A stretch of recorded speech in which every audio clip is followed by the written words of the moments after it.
and heading into the game 2 picks and bans is very important here for Lion Guard to figure out a way to shut down the early game aggression from all of Valance Squad, honestly. Especially Funballer. Good luck, Lion Guard, because Valance looks unbelievable right now. Hercules, we saw that banned away against Lion Guard earlier on by Valance Squadron. Really a shot at Frezzyy more than anything, I would say, who's been playing a lot of that Hercules in the support role. And that's been his really most successful god so far in this split. Frezzyy has not had a great start to this split. No. I think that's fair to say. Not at all. If you look at the score charts at the end of the game, he's always been at the very high end of the death counter. Yeah. He's playing a lot of these Guardians that can't get out of danger, specifically the Sylvanas. Yeah. And this is why we see him struggling a little bit with his positioning. Sometimes he even makes these plays where he'll go into the speed buff. I think it was earlier on this week on the Thursday game, I think it was, or later on, where he just contests 1v4 and then he just dies for it. So he needs to be a little bit more on pace and on par, rather, with the rest of his teammates. Well, it's going to be a Zeus selection here for ShadowNightmare. Lion Guard taking an exact page out of Valance Squadron's book, taking Zeus Khepri right away with their first 2 picks. Love it. Pressure in the mid lane, pressure in the duo lane, a little bit of survivability. Maybe ShadowNightmare goes for the same style of tanky build that Lawbster went for, but Terra going to be locked in for Valance Squadron. Could be for BigManTingz, could be for Xaliea, like we mentioned. Has loved playing Guardians in the solo role. Cherryo seems content to actually play Assassins, as long as it's Batz or Naja. As long as it's Batz or Naja, a little bit of Thor sprinkled in there as well when necessary. Cherryo's good on the Assassins, otherwise you can hand him a Guardian. I think the Naja's still in his back pocket. He hasn't really brought it out in Season 4, but he's always been having this option. More importantly, could be something that he likes to do and land, as long as he doesn't surprise people. It could be Season 9, and I'm banning Naja from Cherryo. Like, I just do not, he's just so always so comfortable on that god. No reason to give it to him, in my mind. Ullr going to be the selection there. That's going to be for FleuryQ in the duo lane. No on-her selection early on here. Lawbster bringing out that Poseidon that he loves oh so much. I like the idea of taking away this Ullr from Funballer and banning out more hunters from him. Taking away the Rama, taking away the Medusa, surprisingly they give him honor. enough. Yeah, that's something that I thought they were going to elect to do, making sure that they don't have the control.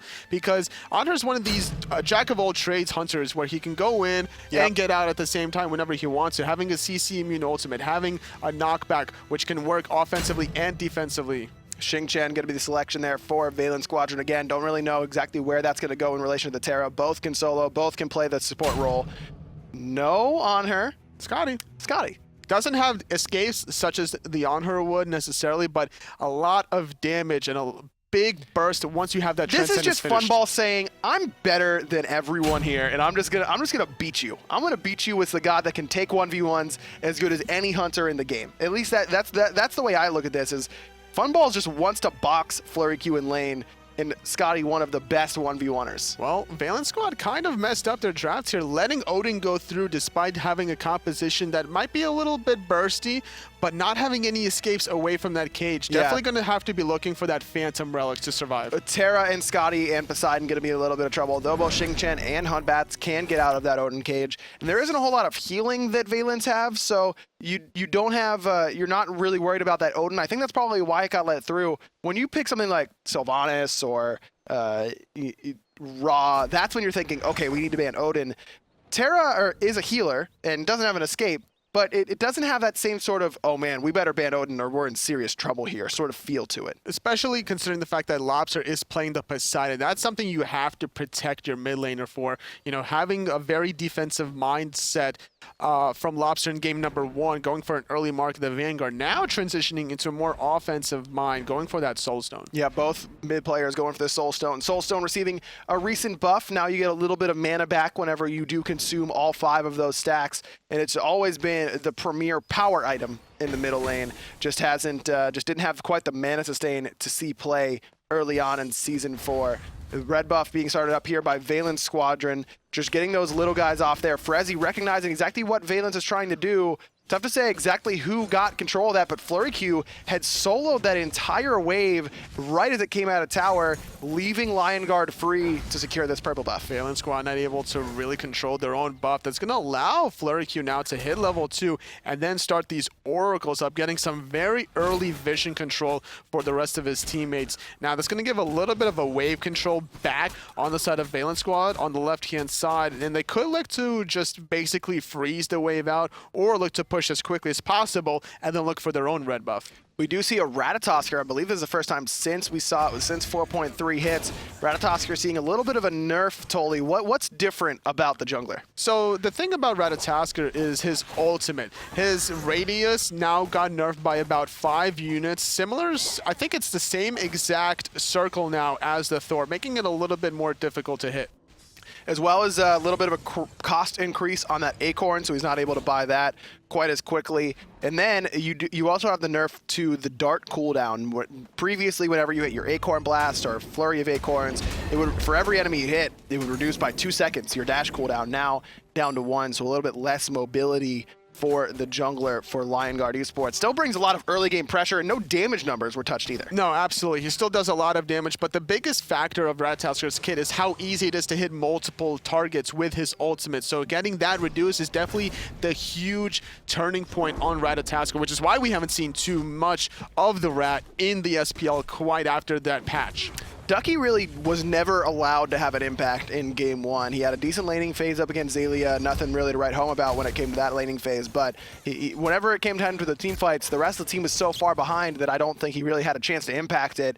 And in this lane, you're not really going to get that solo kill up against Xing as Odin. You can't lock him in because he has the jump available. I'd really like to see Ducky try and rotate early to these fights. Try and find that cage onto Lawbster, onto BigManTingz, and onto Funballer. That's probably what's going to happen here, the Warrior versus Guardian matchup. The Warrior's always going to out-rotate the Guardian 9 times out of 10 without any assistance from the jungler. And this is something you're going to have to be thinking about if you're Lawbster playing this Poseidon. A lot of ward coverage on that right-hand side is going to be necessary. You can see Guard already off to a much better start this time around. ShadowNightmare has a lot more pressure in that middle lane on the Zeus than he did on the Poseidon. Both Lawbster and ShadowNightmare have their ultimates available. In fact, it's only Xaliea who just now dinged level 5. Who may not have, oh no, he did end up leveling his ultimate. There are some situations where you don't even have to level your ultimate at level 5. You can really prioritize some of your more important abilities, like for Xing, Furious Roar. It depends on what the soul lane matchup is and how much pressure you're really thinking about feeling from the enemy jungler. If there's no global pressure from the jungler, sometimes you don't even have to go into the ultimate. Some gods that I'm thinking of is Tier sometimes, before his change when you had to level up his 3, but now you don't really need to save that point anyway. So you could still go for a more Lawbringer-oriented style with the Tier. Odin specifically, though, you could do a lot of damage here with your Bird Bomb combination if you don't level the ultimate. Another thing we didn't talk about in terms of this matchup in the solo lane is that Ducky does not have a CC immune ultimate and could easily get plucked back into the tower courtesy of Whirlwind of Rage and Steel. Got to be a little bit wary of that. Cherryo has shown up on this right-hand side. Just putting a little bit of pressure onto Xalia's lane, trying to make sure he's nice and comfy over here. But it is going to allow the Oracles to get secured, I do believe, by Guard. Lawbster's going to try and steal them away. In fact, force a reset there. Making sure that the Whirlpool wasn't going to steal one of them. The Vision wants to be completely secured by Guard. So great patience there on the right-hand side. We saw that pressure from Cherryo, and that's just a small word that gets underlooked and undervalued. That pressure basically stops Ducky from clearing the wave, and now Xaliea, who's already struggling a little bit in the laning phase, 1 level behind, just now hitting level 7, getting that 1 extra wave is going to help him stay relevant as the blue buff has respawned. I think that viewers certainly underestimate pressure and what it brings to the team and how important it is, both in your draft and how you play the game. But I don't think it's undervalued by pros at all. I mean, anytime any new item, god, change, anything, the first word on every pro's mouth is always pressure. That is always so important, and everyone is always talking about it. Like, hell, really, really good right now, I would say, in terms of what she brings to the team. Kit just has no pressure. And that's going to be a big factor in terms of these teams electing to go for their typical drafts, which is why we see a lot of Zeuses, a lot of Poseidons. You know, we have the Hunbass, the Susanos. They apply a lot of this early game rotations, a lot of burst damage in the mid lane. Hell is definitely great in these team fights and has a lot of sustain options available to her kit. But not to mention, she's also kind of a sitting duck in the early phase until she gets some of her items online. Without a doubt. Without a doubt. Cherryo on this right-hand side, again, thinking about putting some more pressure on the right-hand side, but Xalia's all clean and comfy for now. No real danger, especially with Ratatoskr on the left-hand side of the map. Great wards coming out of Cherryo. Nice little juke as well. Not going to get stunned up by the Ratatoskr or Frezzyy, though, is going to get Fear No Evil. Not much follow-up, though. Great abduct right before the Fear No Evil really put him out of position. Yeah, Lawbster was looking to follow up with that Kraken in that scenario, but Cherryo just couldn't quite angle the totem correctly. Of course, Fear No Evil fears enemies away from the center of that totem place. And like you mentioned, the abduct gets Frezzyy on the other side of that ultimate, making sure that he is safe from that Kraken. This is a typical European game, totally. We're 6.5 minutes in. No kills quite yet, but Lion Guard looking for an early Gold Fury. They want to try to force a team fight with the Fear No Evil on cooldown, finding a route onto Lawbster. The rotations here from Ducky, and here's his presence. There it is, exactly what we were looking for. Xalia's in the mid lane, and he's going to eat a little bit of damage from that knockup from the Ratatoskr, but Lawbster quickly falls, never even had a chance to Kraken in response. Gold Fury is started up. Xalia's here.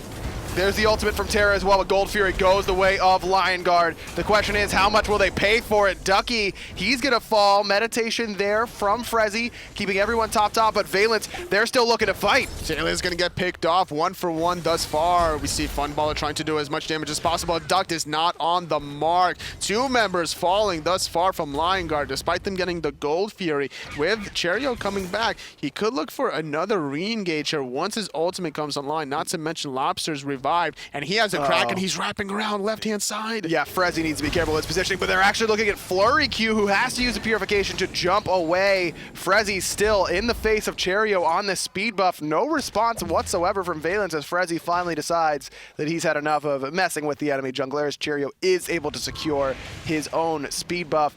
2 for 2 overall, though the First Blood goes Lion Guard's way, as does the Gold Fury. So a very slight gold lead in their favor, right around 1600, a little bit more than I thought initially.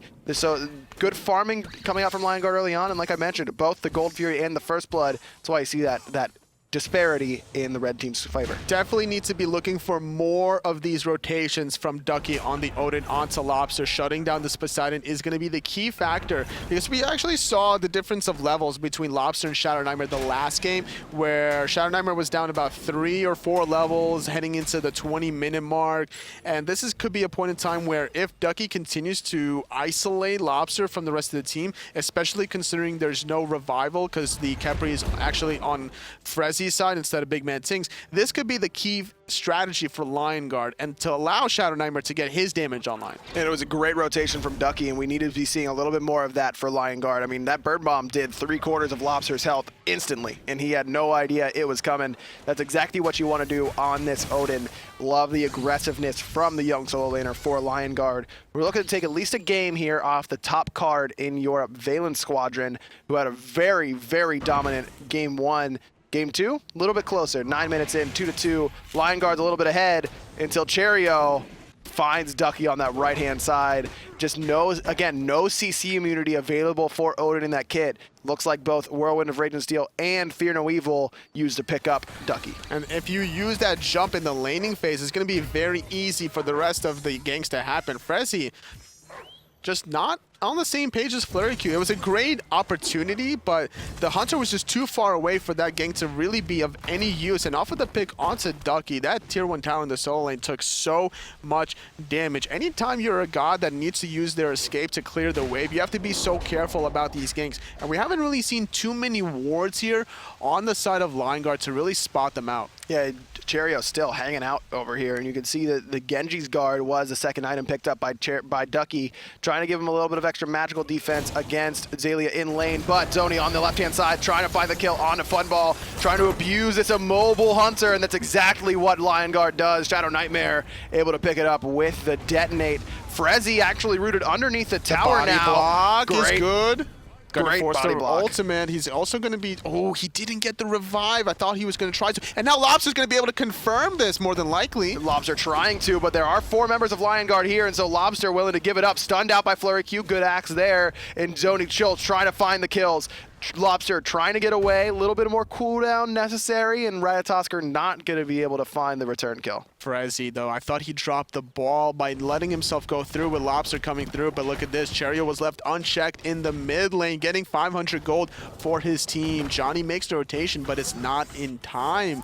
And just like that, the overcommitment on the left-hand side is not normally expected onto a Hunter, especially when the Gold Fury is down. Normally, the action shifts into the solo lane, so picking picking off Funballer there probably shocked him. Yeah, very much so. You saw that even the wraparound was happening from Frezzyy just in case. The deep dive, but again, that's what happens up against very immobile characters like Skadi. Xaliea has really taken this lead that Cherryo earned for him on the right-hand side and started to run with it, continually poking out his lane opponent. That tower still very low from the push, thanks to Cherryo and Xaliea combined, and Ducky still having a little bit of trouble handling the experienced solo laner of Valance. It's really interesting to see the different build style from Xaliea. Anytime he plays a specific god, you always want to be looking at what he's doing. Instead of electing to go for this breastplate of Valor for the cooldowns, he's looking for the very early power spike of this Dynasty plate helmet, giving him the penetration, the defenses, and the early power spike is what's allowing him to really control this lane. At level 12, with Shoes of the Focus, he has a big enough mana pool to get off about 3 to 4 rotation of cooldowns to be able to get Ducky very low. Yeah, and you can see exactly how much damage Ducky is taking. That Genji's Guard not helping him enough. Frezzyy in a bad spot in the jungle, but Cherryo willing to let him go. Looks like Lawbster really wanted to get in top and try and use his ultimate to blow up the support player, but with that sovereignty completed, it means that Cherryo wouldn't be doing nearly as much damage to him. And of course, the shield that Khepri gains for himself and his allies that are near him is fairly significant in terms of trying to burst him down. Absolutely. It pulsates. It provides a lot of damage reduction there. Gonna be starting up the Gold Furies. The first one did go into Lion Guard's favor. The Zeus ultimate was used too early. I thought it was going to be used as a zoning tool to allow Lion Guard to continue it, but with a rotation here from the Soul Lane is still on the right-hand side, with a rotation from the other players, not going to like to go for it. I think ShadowNightmare thought that Cherryo was going to teleport into that monkey bounce and try and use a Fear No Evil to split up Lion Guard. Or it could be to burn the Gold Fury. Either way, whatever ShadowNightmare thought was happening wasn't happening, and as a result, Lightning Storm on cooldown. And that's a big ultimate that Lion Guard really relies on because that's the majority of their AoE damage. Zeus does good damage with Chain Lightning as far as spreading it throughout the team. This Chain Lightning Detonate combination is excellent, but sometimes you can't really stand close enough to guarantee those stacks with Chain Lightning. Last game, ShadowNightmare playing the Poseidon basically threw away his Kraken on the Portal Demon, and that allowed Valance Squad to force a team fight with that ultimate being down. This could be a similar story here for the next 35 seconds as that ultimate's still on cooldown to allow Valance Squad to maybe force a team fight, maybe even force the Gold Fury. Cherryo has done an excellent job of controlling the pace of this game, I would say. I mean, Lion Guard find a pick on the Funball on the left-hand side. What does Cherryo do? Knock down the middle tower, expose it. On the right-hand side, he gets Xaliea lead. Xalia's able to build a little bit more aggressively, and Valance is taking advantage of it. Now he's looking for Frezzyy. There's the Fear No Evil. There's the Kraken, and there's the death. Frezzyy, nowhere for him to go. You see Ducky try to teleport in on that backhand side, but good recognition from Valance spots that out and immediately knocks down the ward that Ducky was trying to teleport into. That's all Lion Guard, or that's all Valance really wanted as they're now backing up. FleuryQ, though, he's in a little bit of trouble. He was forced into the Purification. Nice axe. Taking a little bit of damage as BigManTingz, but he still has the Monolith available whenever he wants to throw that out for the sustain. And it seems with the Purification being down for FleuryQ, it's going to be Gold Fury being started yet again from Valance Squad. A lot of members on this right-hand side. The Lightning Storm is now up and ready to go for ShadowNightmare.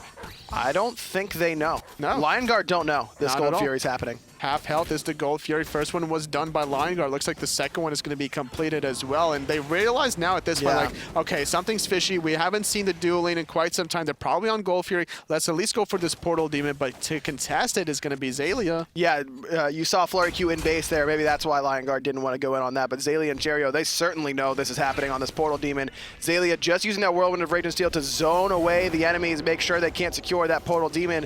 Now Lion Guard going to open up on the Soul Laner in response, but just not enough damage, even with the tank-oriented build, or excuse me, damage-oriented build that the Guardian has gone for. Now, it still has a decent amount of protection. Dynasty Plate Helm, not an outright offensive item, a more hybrid item that allows Xaliea to still be that frontline capability, as well as deal out some considerable damage. The Spirit's Robe is what's going to be the key factor to keeping Xaliea alive, which is why he built into it so early in the game. This is something that he's been so prevalent about, making sure that he knows if he's going to go offensive early, he needs to go for a late game defense. Funball still trying to take this boxing fight on the left-hand side. We saw a little interaction there that Ullr's axe will actually hit Caldier as he goes forward, but there's the Fear No Evil on the right. Ducky taking good amount of damage. A Lightning Storm from ShadowNightmare is excellent to keep Valance at bay. A lot of ultimates thrown around there. Kraken was used as well as BigManTingz ultimate now on cooldown, but Valance still holds. Lion Guard is here, still healthy. BigManTingz back and ready to go. Xaliea is teleported in,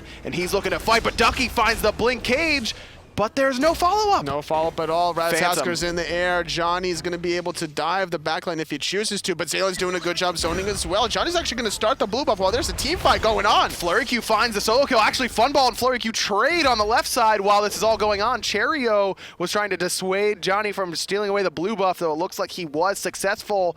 Lion Guard still here, still trying to make it happen on the left, They're or not the right. done yet. Frezzyy has a lot of damage reduction with that Rising Dawn. He's trying to find the Abduct, not on the mark. Cherryo has to back here. A lot of damage though. Frezzyy forced to ulti himself. Gonna revive under that tower shot, and that's still gonna be a decent hold here. BigManTingz doing a good job sustaining with the Monolith, making sure that he positions it really far back to make sure that ShadowNightmare doesn't take it out. The sustain is on the side of Valance, and that's why you see them willing to take this long-term fight. You can see already a lot of healing there, 2,000 already for BigManTingz on that Terra, though Frezzyy is right behind him, courtesy of just meditation early on in this game.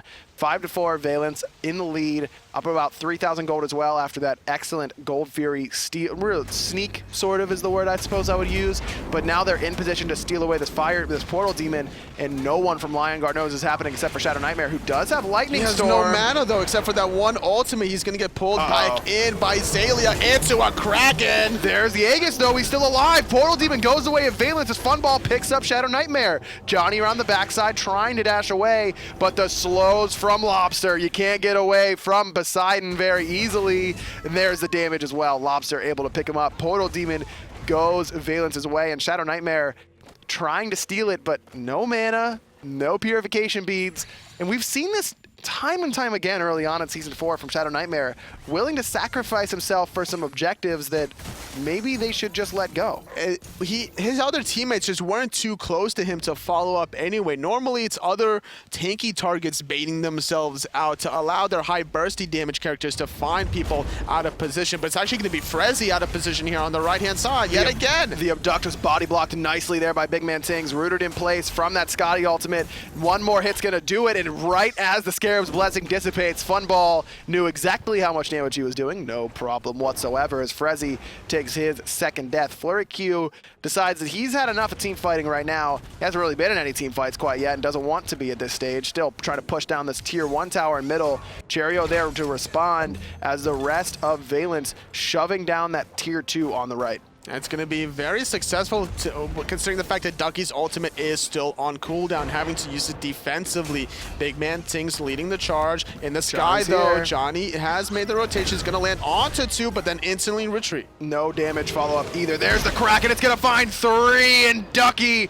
immediately erased. Funball able to pick up his 4th kill. Lightning Storm used, but no damage really comes out of it as the rest of Valance just back up, wait for it to go away. And now Cherryo is going to be split pushing in the mid lane as he thwarted FleuryQ's split push potential. We see he does have the ultimate available. Xaliea is going to get pulled back in, but the whirlpool onto Frezzyy, and now Fear No Evil is here. Just not enough damage to pick up the soul laner. Xaliea is trying to get away, and Dzoni is there trying to pick him up. The purification beads, and finally Xaliea falls, but at what cost? FleuryQ caught out in the wrong spot in the jungle. Johnny trying to take a sneaky back. They're right in front of Funball, just able to get out of that ice sheet, and he looks like he will survive, but his tier 2 tower will not. Valance Squadron, again, just dominating Lion Guard Esports, up 8,000 gold now right at the 20-minute mark. But 10,000 experience. This is another situation where they're just letting themselves fall too far behind off of little mistakes here that could have been easily avoided in terms of positioning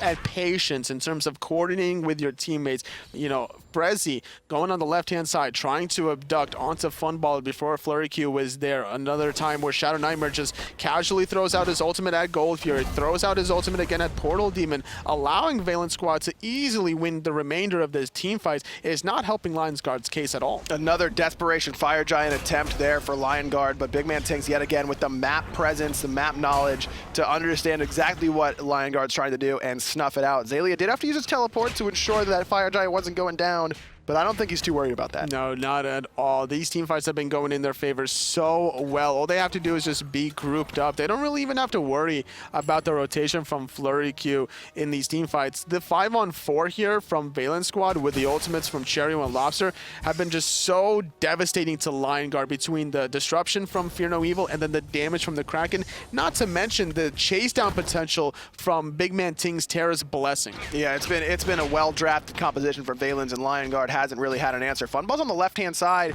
and so Lion Guard gonna start up this Fire Giant. I like this call. They gotta try and get something going, though, and I don't even know if they can win the 4v5. Frezzyy just gone off the map. Fear No Evil is all that's needed. Kraken's still available. Lawbster's gonna use it. No damage there to really follow up, though. Dzoni into the back line, trying to find the kill onto the enemy mid laner, but it's Ducky, the one to fall. Xaliea picks up his lane opponent. Ratatoskr next on the list. In Valance, just running through Lion Guard. Phoenix was down the whole time. Funballer was left on check on the left-hand side. They're not going to let anyone back either from Lion Guard. That's 4 members down. That's going to be a surrender completely. Valance Squad find themselves their 3rd win at the top of the charts, sitting at 10 points. 15-5 read the kills. Valance Squadron. This team looks like they've been playing together forever. And they just really came together. Really impressed with their level of play. They still have some synergy, you know, some members between Funballer and Xaliea specifically, as well as Lawbster, but either way, looking so strong as Valance Squad, #1 in the European standings. They take the easy 2-0 over top of Lion Guard. That's going to do it for the European sets, but we still got to break them down a little bit, right, Hindu? Yeah, right, aggro, but there's still 2 more European sets to come. It's a Saturday, not a Thursday. Yes, it's a Saturday. Welcome to my life and the people I deal with on a day-to-day basis.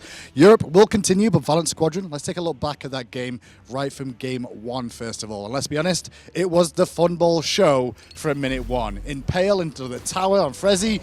Frezzyy definitely needs to either ward as a team, Lion Guard here, or what they could have done was just have a little bit more map awareness to see it come around. And Funballer just continued that trade with his hot Impale onto Tier, and then carried on with his team throughout the first game of the day. Lion Guard obviously struggling already in the league, as well as now having a substitute with Frozziak not available for play today. And yeah, as you can see, Funballer just did this tear early on in the game. And from this point onwards, it was always a case of catch-up for Lion Guard that never really came about. Funballer doing a very good job for himself overall. As you can see by the stat lines of his team after game 1, he's really starting to show how good he is in the Hunter role. Not because he was ever bad, just because the amount of talent around him was just as good as him, and sometimes overshadowed him. That's after game 1. As you can see on your screen right now, Lion Guard didn't have much of a chance, and then game 2, well, you just watched it then, surrender vote towards the end. It did get off to a good start, though, at the end of the day for Lion Guard, with Ducky coming in with a very hot rotation, picking up Lawbster early on, showing those early rotations help out. They get a Gold Fury off that. But then, once again, the man Funballer constantly getting the kills for his team, setting up from the backline on Skadi, no less. Something that a lot of the people in the community expected to be a lot weaker right now. No backdoor protections being provided by Caldera anymore, but he still made an impact for his team. Funballer and Lawbster with those Krakens combining once again with the old synergy they've had for a little while together. And there wasn't really much to really talk about that other than, yeah, that's just the way it's going to go, especially with a substitute as well. Let's head to the scoreboard there so you can see the final standings of how the KDA went down as well, because the KDA on that was fantastic. They had a very good performance overall. We'll get that to you in just a second. But the big story there is Valance Squadron have been looking good already. Good performance against the likes of Energy. However, they had an easier opposition to face off against today in Lion Guard. And Lion Guard, with a substitute Frozziak not available, still not finding the form we'd expect to see from them. With the next